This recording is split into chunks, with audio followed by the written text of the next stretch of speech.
2 দিন ব্যাপী তাফসীরুল কোরআন মাহফিলের আজকের সমাপনী দিবস।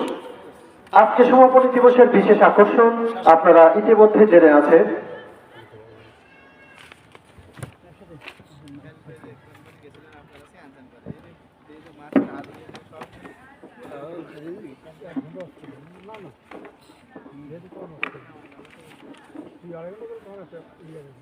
বিশেষ আকর্ষণ আপনারা ইতিমধ্যে অবগত আছে, সারা বাংলার আলোড়ন সৃষ্টিকারী ইসলামিক সাংস্কৃতিক স্কলার সমন্বয় সাহিত্য সংসদ কর্তৃক আয়োজিত মনোজ্ঞ ইসলামিক সাংস্কৃতিক অনুষ্ঠান। তাই আমরা আর দূরে না থেকে অতি সত্বর প্যান্ডেলে চলে আসি এবং ইসলামিক মনোজ্ঞ সাংস্কৃতিক অনুষ্ঠান উপভোগ করি। এখন আপনাদের সামনে আমাদের সভার দ্বিতীয় পর্বের কার্যক্রম এখনই শুরু হতে যাচ্ছে। এখন আপনাদের সামনে কোরআন এবং হাদিস থেকে মূল্যবান ওয়াজ এবং নসিহত নিয়ে আসছেন শেরপুর উপজেলা ইমাম মুয়াজ্জিন সমিতির সম্মানিত যুগ্ম সাধারণ সম্পাদক এবং সদস্য বাংলাদেশ মাজলিসুল মুফাসসিরিন বগুড়া জেলা শাখা, বিশিষ্ট ইসলামী চিন্তাবিদ, মুফাসসিরে কোরআন ও মিডিয়া ব্যক্তিত্ব মাওলানা মাহমুদুল হাসান শেরপুরি। সে সাথে আরো বলতে চাই, আমাদের যুবক ভাইরা তোমরা যে যে দায়িত্ব আছো, বিশেষ করে আমাদের মেলার মধ্যে অনেক লোকজন এলোমেলো ভাবে আছে, তাই আমি তোমাদেরকে দৃষ্টি আকর্ষণ করে বলতে চাই, যারা ফিরে আছে তারা দয়া করে প্যান্ডেলে চলে আসবে। আর বিশেষ করে মহিলা প্যান্ডেলে আমি যাদের নাম ঘোষণা করেছি, আপনারা আপনাদের দায়িত্বগুলো যথাযথভাবে পালন করবেন। এই তাফসীরুল কোরআন মাহফিলকে আপনারা সকলে সাফল্যমণ্ডিত করবেন এই আশা রেখে আজকে সবার কার্যক্রম এখানে আমরা শুরু করছি। এখন আপনাদের সামনে মূল্যবান কোরআন এবং হাদিস থেকে বক্তব্য নিয়ে আসেন হযরত মাওলানা মোহাম্মদ মাহমুদুল হাসান শেরপুরি।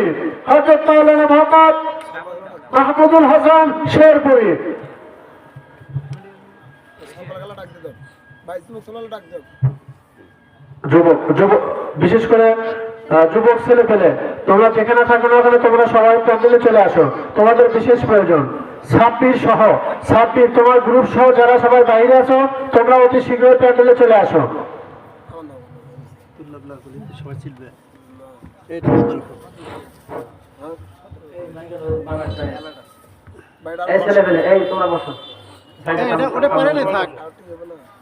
نحمده ونستعينه ونستغفره ونؤمن به ونتوكل عليه ونعوذ بالله من شرور أنفسنا ومن سيئات أعمالنا. من يهد الله فلا مضل له ومن يضلله فلا هادي له. نشهد أن لا إله إلا الله وحده لا شريك له ونشهد أن سيدنا وسندنا وحبيبنا ومولانا محمدا عبده ورسوله الذي أرسله بالحق بشيرا ونذيرا وداعيا إلى الله بإذنه وسراجا وقمرا منيرا. সবাই আমার সাথে পড়েন আউযু বিল্লাহি মিনাশ শাইতানির রাজিম. বিসমিল্লাহির রহমানির রহিম. لئن شكرتم لأزيدنكم ولئن كفرتم إن عذابي لشديد. زوري بلغ الله أكبر. إن الله وملائكته يصلون على النبي يا أيها الذين آمنوا صلوا عليه وسلموا تسليما সবাই محبت اللهم صل على سيدنا مولانا محمد وعلى آل سيدنا شفيعنا محمد কোথায় রইলেন দয়ার নবীজি ও আপনার উম্মতকে বলিয়া আপনি বিনে কি লাভ হবে এই দুনিয়ায় বাসিয়া আল্লাহুম্মা সাল্লি আলা সাইয়্যিদিনা মাওলানা মুহাম্মদ ওয়া আলা আলি সাইয়্যিদিনা শাফিআনা মুহাম্মদ লা ইলাহা ইল্লাল্লাহ সবাই লা ইলাহা ইল্লাল্লাহ লা ইলাহা ইল্লাল্লাহ আসমান বলে এক আল্লাহ জমিন বলে এক আল্লাহ পশু পাখি বলে এক আল্লাহ মানুষ ও মানুষ আমরাও বলি এক আল্লাহ লা ইলাহা ইল্লাল্লাহ লা ইলাহা ইল্লাল্লাহ লা ইলাহা ইল্লাল্লাহ মুহাম্মাদুর রাসূলুল্লাহ সকলেই বলেন সাল্লাল্লাহু আলাইহি ওয়াসাল্লাম জান্নাতুল বাকি কবরস্থানের উদ্যোগে 2 দিনব্যাপী বাৎসরিক তাফসীর মাহফিলের সমাপনী দিনে শেষ রজনীতে সভাপতিত্ব করবেন আলহাজ মোহাম্মদ মোর্শেদ আলী শেখ, বিশিষ্ট শিক্ষাবিদ, অবসরপ্রাপ্ত শিক্ষক ও বিশিষ্ট সমাজসেবক অত্র এলাকা। দোয়া করে আল্লাহ রাব্বুল আলামিন আজকের মাহফিলের সভাপতি সাহেবকে ইসলামের জন্য কবুল করেন বলেন আল্লাহুম্মা আমিন। আমি এর আগেও বলেছি যে মোর্শেদ আলী সাহেব এনার এই নামটা আমার নানার নাম। নানা 2012 সালে মারা গেছে। আলহাজ উনিও হাজ সাদি সাহেব নামের সাথে শেখ গোষ্ঠী সব মিল আছে। এই লোকটা আছে নাকি? আমার মনে হচ্ছে এটাই আমার নানা। আমার খুব ভালো লেগেছে যে আল্লাহ রাব্বুল আলামিন যেটা নানার নামে নাম উনিও নানা কি বলেন। দোয়া করি আল্লাহ রাব্বুল আলামিন মোর্শেদ আলী শেখকে আল্লাহ তাআলা দীর্ঘ নেক হায়াত দান করুন। সকলে আল্লাহুম্মা আমিন। আজকের মাহফিলের সম্মানিত প্রধান অতিথি অত্র এলাকার কৃতি সন্তান, সিনিয়র সহকারী সচিব, বিশিষ্ট শিক্ষাবিদ এস.এম. জামাল আহমেদ, এনজিও বিষয়ক ব্যুরো প্রধান উপদেষ্টার কার্যালয় ঢাকা। বিশাল পোস্টে আছে, প্রায় ইউএসের কাছাকাছি। জানেন খবর জানেন আপনারা। দোয়া করি আল্লাহ রাব্বুল আলামিন ভাইজানকে আরো সম্মান বাড়িয়ে দিন বলেন আল্লাহুম্মা আমিন। বিশেষ করে আপনাদেরকে আলোচনা করে ধন্য করেছেন, ধন্য করবেন আমার প্রিয় ভাই মাওলানা আব্দুস সামাদ আজাদী। বিশাল কণ্ঠের দিকের কি বলেন, আপনাদের প্রাণ খুলে আলোচনা করবেন। আল্লাহ রাব্বুল আলামিন আমার ভাইজানের কণ্ঠটাকে বিশ্বের জন্য কবুল করবেন আল্লাহুম্মা আমিন। আমি আপনাদের সামনে কোরআনুল কারীমের ছোট্ট একটি আয়াতের অংশ বিশেষ তেলাওয়াত করেছি। আল্লাহ তাআলা বলেন সূরা ইব্রাহিমের 7 নম্বর আয়াতে, লা ইন শাকারতুম লা আযিদান্নাকুম ওয়া লা ইন কাফারতুম ইন্না আযাবি লাশাদীদ। বান্দা, আমি তোমাদেরকে অসংখ্য নিয়ামতগুলো দান করেছি। এই নিয়ামতগুলো পাওয়ার পরে তোমরা যখন আমার নিয়ামতের শুকরিয়া আদায় করবে, আমি আর আল্লাহ বাড়াই দেব। আর যখন না শুকরিয়া করবে, আমি তো সব ছিনে নিবই। কিয়ামতের ময়দানে সবচাইতে কঠিন শক্ত আযাবে গ্রেফতার করব। নাজুবিল্লাহ বললেন না? এখন নিয়ামত কি জিনিস একটা বোঝেন। শুধু রেজেকটা নিয়ামত না, আপনি সুস্থ আছেন এটা একটা বিশেষ নিয়ামত। কারণ অসুস্থ যখন আপনি হয়ে যাবেন, দেখবেন আপনার আত্মীয় স্বজনগুলো বড় বড় মিষ্টি নিয়ে এসেছে, এশিয়ার গোবরের এশিয়ার সবচেয়ে দামি মিষ্টি, মুখের ভিতরে দিলে আর স্বাদ লাগে না। অসুস্থ হয়ে গেলে কিন্তু আর রুচি থাকে না। 2 নাম্বার, আপনি যখন মৃত্যু সজ্জায় সারা বছর আপনার খবর নাই, আপনার আত্মীয় স্বজন এমনও আত্মীয় স্বজন আছে মারা যাওয়ার সময় নিয়ে এসে তখন কি আর মুখের ভিতরে যায় বলেন, এক দিতে দিলে আর দিতে বের হয়ে চলে যায়। তার মানে আপনার রেজেক আল্লাহ তুলে নিয়েছে, আপনার নিয়ামত আর ভিতরে নাই, হাত কাজ করবে না, পা কাজ করবে না, একবার আপনি শুয়ে আছেন। এখান থেকে তো আল্লাহ তাআলা আমাদেরকে কঠিন শীতের ভিতরে আল্লাহর কোরআন শোনার জন্য তৌফিক দান করেছে। এই জন্য কি সুবহানাল্লাহ বলা, আলহামদুলিল্লাহ বলা যাবে? জোরে সরে বলেন আলহামদুলিল্লাহ। কারণ শীতের ভিতরে সব ডবল, গরমের সময় সব অর্ধেক, এই সময় কষ্ট বেশি, সব বেশি। আল্লাহ তাআলা আমাদেরকে কবুল করুন বলে আল্লাহুম্মা আমিন। মুসলমান ভাইরা আমার, আল্লাহ তাআলা বলে, বান্দা তোমরা যদি আমার নিয়ামত পার করেন, নিয়ামতের শুকরিয়া আদায় করো, আমি আল্লাহ রব্বুল আলামিন তোমাদের নিয়ামতকে বেশি বেশি বাড়াই দিব। আর যদি না শুকরিয়া আদায় করো বান্দা, তোমাদের নিয়ামত গুলো আমি আল্লাহ তাআলা কেড়ে নেব, ছিনাই নেব। জোরে বলা যাবে কি নাউজুবিল্লাহ? শুধু তাই নয়, কিয়ামতের কঠিন মুসিবতের দিনে সব চাইতে বিপদগ্রস্তের কাতারে তোমরা দাঁড়িয়ে যাবে, তোমাদের দাঁড় করে দেওয়া। আমার ভাই, এই জন্য আল্লাহর নিয়ামত পার করে যখন বান্দা নিয়ামতের শুকরিয়া আদায় করে, আল্লাহ রব্বুল আলামিন সব চাইতে বেশি খুশি হয়। বলেন সুবহানাল্লাহ। দেখেন, নিয়ামতটা এমন একটা জিনিস, আল্লাহ রাব্বুল আলামিন আমাদেরকে সৃষ্টি করেছে। আমাদের মুখের কাঠিন কি সবার সাথে মেলে? বাংলাদেশে এবার সরকার হিসেবে 12 কোটি ভোটার, 12 কোটি পার হয়ে গেছে, উপরে কিছু আছে। এখন এই 12 কোটি ভোটার যারা হয়েছে, সবার আমরা স্ক্যান করেছি কিনা?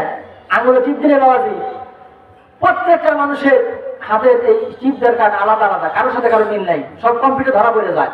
যারা পাসপোর্ট করে বিদেশে হজ করতে যাচ্ছে, বিভিন্ন রাষ্ট্রে যায়, আল্লাহ তাআলা সব মানুষের এই মুখের কাঠিন আল্লাহ তাআলাই মানুষের ওয়ান স্ট্রাকচার বডির ভিতরে 5টা জিনিস আমার আল্লাহ নিজের হাত দিয়ে বানাইছেন। এই জন্য যে এটার সাথে কারো জানে মিলে যায় না, মিলে গেলে বিবাদ আছে। কেমন করে? আপনার বউ বাড়িতে আছে, আপনার বাড়িতে নাই। এখন বাড়িতে একজন চমকের মা উঠতো, যখন দরজা খুলে দিব, দিয়ে দেখো কি ব্যাপার, চেহারার সাথে এক মিলে গেছে, কিন্তু ঘরের মধ্যে কি ব্যাপার, এই লোকটা আমার না, এই গল্প হবে কিনা? তার কার বউকে নিয়ে গেলে ঘিরি মেলে নেই আমরা, কি বলে খুব মুসিবত হয়ে গেলে। 2 নাম এটা আল্লাহ তাআলা বানাইছে। 2 নাম্বার কণ্ঠ, হয়তো কারো কণ্ঠ অন্য কোনো বক্তা নকল করে, কিন্তু সব পুরো ঢুকি পারে না। আল্লাহ তাআলা কণ্ঠগুলো স্পেশাল আল্লাহ নিজে দিয়েছেন।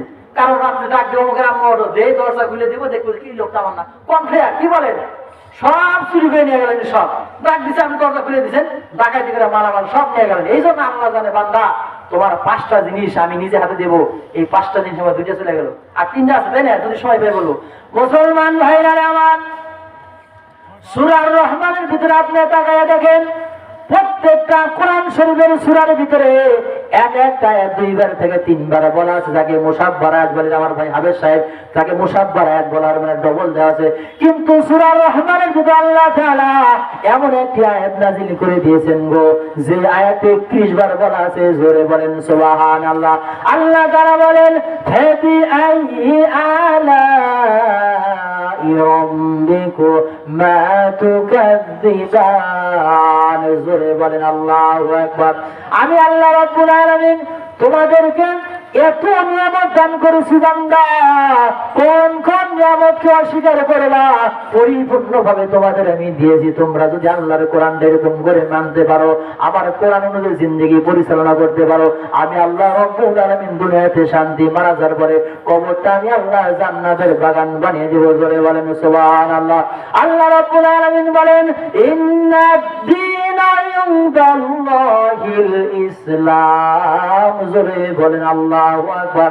আমি তোমাদের জন্য কোরআনুল কারীমে কমপ্লিট কোড অফ লাইফ হিসেবে নাযিল করেছি পূর্ণাঙ্গ জীবন ব্যবস্থা। ইসলাম হলো পূর্ণাঙ্গ জীবন ব্যবস্থা। যতগুলো ধর্ম আপনি পৃথিবীর ভিতরে দেখেন না কেন, প্রায় 228টির মতো রাষ্ট্র আছে, বিভিন্ন ধর্মের লোক আছে কিনা বাবাজি, যদি ইসলাম, যদি আল্লাহর বান্দারা কোরআনুল কারীম মানে, ইসলাম যদি মানে, আল্লাহ তাআলা সবচাইতে বেশি খুশি হয়ে যায়। বলেন সুবহানাল্লাহ। আর ইসলাম যদি আপনি না মানেন কি হবে? আল্লাহ তাআলা জানিয়ে দিলেন, ওয়া মাইয়াবতাগি গায়রাল ইসলামি দীনান ফালা ইউকবাল মিনহু ওয়া হুয়া ফিল আখিরাতি মিনাল খাসিরিন। জোরে বলেন আল্লাহু আকবার। ভাইরা, আল্লাহ তাআলা জানিয়ে দিলেন, বান্দা ইসলাম বাদ দিয়ে তুমি মানুষের তৈরি করা আইন দিয়া নিজের জীবন, পারিবারিক জীবন, সামাজিক জীবন, এমনকি রাষ্ট্রীয় জীবন যদি তুমি পরিচালনা করো, তোমার কোনো দোয়া, তোমার কোনো আমল, তোমার কোনো নামাজ আমি আল্লাহ রাব্বুল আলামিন অ্যাকসেপ্ট করব না, গ্রহণ করব না, কবুল করব না। শুধু তাই নয়, কিয়ামতের কঠিন ময়দানে সবচাইতে ক্ষতিগ্রস্তের কাতারে তুমি দাঁড়াইয়া যাইবা। বলেন নাউজুবিল্লাহ। আজকে দুনিয়াতে বিপদে পড়লে তাই বাঁচা করেন, কি বলেন? আপনি বিপদে পড়ে দেখেন আশেপাশের লোক বলে, কি বলে না? কিয়ামতের ময়দানে আল্লাহ রাসূল যদি আমার পক্ষে না দাঁড়ায়, আপনার মতো কপাল করার কেউ নাই। এই জন্য আসুন, ফিরে আসুন। আমরা এতদিন যা করেছি আল্লাহর কোরআন অনুযায়ী যেন আমাদের বাকি জিন্দেগিটা আল্লাহ পরিচালনা করার তৌফিক দান করে। ভাইরা আমার, যে কথা বলতেছিলাম, আল্লাহর কোরআনের কাছে যখন মানুষগুলো আসবে, এই মানুষগুলোকে আল্লাহর ফেরেশতারা সাহায্য করবে, সব সময় রহমত নাজিল হবে। বান্দা যখন মারা যাবে কবরে, যখন আপনার লাশটা যখন কবরের দিকে নিয়ে যাওয়া হবে, আপনার আত্মীয় স্বজন একজন মানুষ যখন মারা যায়, দেখবেন তিন শ্রেণীর মানুষ, আপনার তিনটা ব্যক্তি, তিনটা বস্তু কবর পর্যন্ত চলে যায়। এক নম্বর, আপনার আপনজন গুলো চোখের পানি ফেলে ফেলে যায় কি যায় না। দুই নম্বর, আপনি যত সম্পদ গুলো কামাই করেছেন সমস্ত অর্থ সম্পদ বাড়ি গাড়ি গুলো আপনার পাশে পাশে চলে যায়। তিন নম্বর, আপনার আমল সঙ্গে সঙ্গে যায়। ভাইরা, আপনজন গুলো কবরের ভিতরে লাশটা নামিয়ে দিয়ে চলে আসে, সম্পদ গুলো থেকে চলে আসে, আর আপনার রাত্রি ভরা ঠান্ডা পানি দিয়ে উযু করে কোরআনের মাহফিল শুনেছেন। শেষ রাত করে আমার আল্লাহ রাব্বুল আলামিন কুদরতি কদমে যখন আপনি সিজদাগুলো দিয়েছেন, আমার আল্লাহ রাব্বুল আলামিন ফেরেশতাকে ডাক দেয়, ফেরেশতা এত রাত্রির ভিতরে কোনো মানুষের ঘুম নাই, সমস্ত অফিস আদালত তারাগুলো দরজাগুলো বন্ধ হয়ে গেছে। রাত্রি যখন গভীর হয়ে যায়, সমস্ত অফিস আদালত তারাগুলো তারা পড়ে যায়, বন্ধ হয়ে যায়।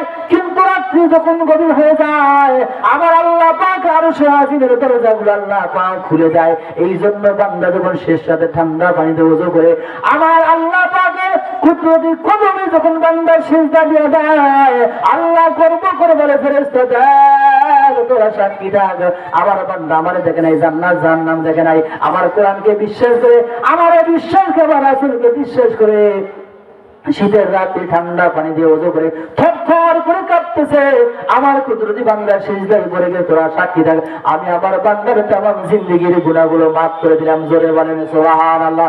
শুধু তাই নয়, তোর নামটা লিখে রাখো, কিয়ামতের ময়দানে আমার এই বান্দার জন্য কোনো হিসাব হয় না, বিনা হিসাবের সঙ্গে চাইতে বড় জান্নাত, জান্নাতের ফেরদাউস, জান্নাতুল ফেরদাউসের মেহমান হিসেবে কবুল করে নেন। বলেন আমিন।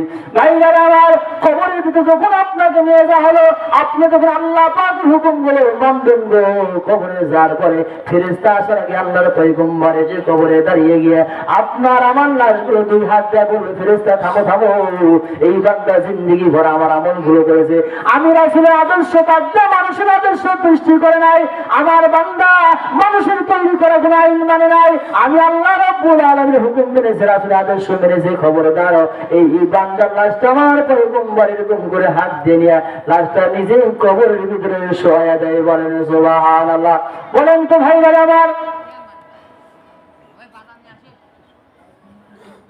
ভাইরা আমার, কবরের ভিতরে যখন বলেন আমার রাসূল যখন আপনার কবরের ভিতরে দুইখানা হাতটা যখন এরকম করে দিয়ে যখন আমার আপনার লাশটা যখন কবরের ভিতরে দিয়ে দিবে, বলেন তো দুনিয়ার জীবনের চাইতে কবরের জীবন আমার সব চাইতে বেশি ভালো হবে? আমার কবরের সব চাইতে বেশি ভালো হবে, কারণ দুনিয়ার জীবনে চলতে গিয়ে আমরা ভালো করে চলতে পারি নাই, গরিব হওয়ার কারণে ভালো মন্দ খাবার গুলো আমরা খাইতে পারি নাই, কত কষ্ট করে জীবন পরিচালনা করতে হয়েছে। আর একটু ভালো আমল করার কারণে পয়গম্বর আলাইহিস সালাতু ওয়াস সালাম কবরে যাওয়ার পরে আমার আপনার লাশটাকে সুন্দর করে কবরে দিয়ে দিবে, সঙ্গে সঙ্গে বলবে, আল্লাহ বলে, ফেরেশতা আমার বিশ্ব নবী সরদার দু আলম নবী যেই কবরে নামিয়া লাশটা গ্রহণ করেছে, এই লাশের শরীরে যত কাপড় গুলো আছে খবরদার সব কাপড় খুলে নিয়া জান্নাতের দামি কাপড় গুলো পরাইয়া দিয়া জান্নাতের খাবার গুলো আমার বান্দার কবরে পৌঁছায় দাও। জোরে বলেন সুবহানাল্লাহ।